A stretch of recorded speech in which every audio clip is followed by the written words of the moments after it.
Talking point tonight. Remember, SIT investigating the Gujarat 2002 riots has reportedly given Narendra Modi a clean chit. The big question, will the Gujarat riots now stop haunting Narendra Modi? That's our talking point tonight. Joining us now, Pt.1 Secretary Citizens for Justice and Peace, who's waged a long battle for justice for the victims. Swapan Dasgupta, senior journalist, close to the BJP, if I may be allowed to say today. Paru Jaikrishna, President of the Gujarat Chamber of Commerce and Industry, is also joining us. And thank you all very much for joining us at this moment. First to you, Pt.1, when these reports have now come in that clearly suggest that Narendra Modi, the SIT report that we have also confirmed, suggests that Mr. Modi has been given a clean chit, that he hasn't been accused in any way of having allowed the riots to take place willfully. Do you believe your campaign, in a sense, against him was misplaced? First of all, I'd like to say, Rajdeep, that no such report has come out. The report at the moment is either with Dr. Raghavan or with the Supreme Court.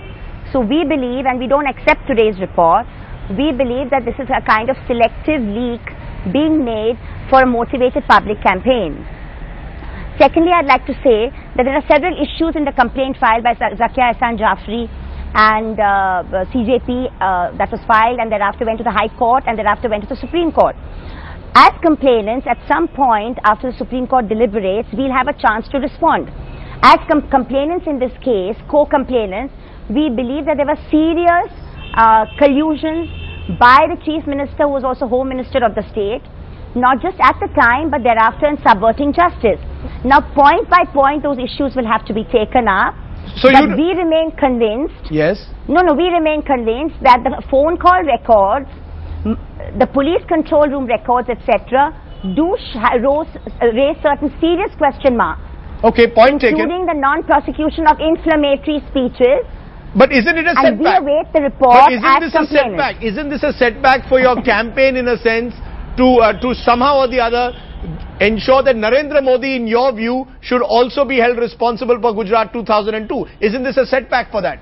In the public arena, this selective leak at this point, when we had a Supreme Court hearing yesterday, when one of the judges in the Gulbarg case might be transferred, came as a surprise to us because nothing has transpired in the Supreme Court. So you're saying this is at this point.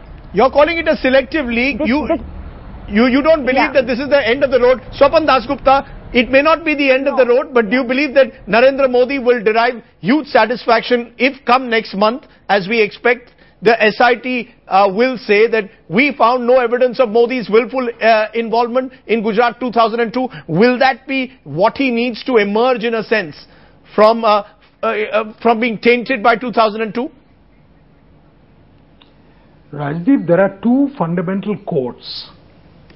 One is the court of law and the other is the court of public opinion.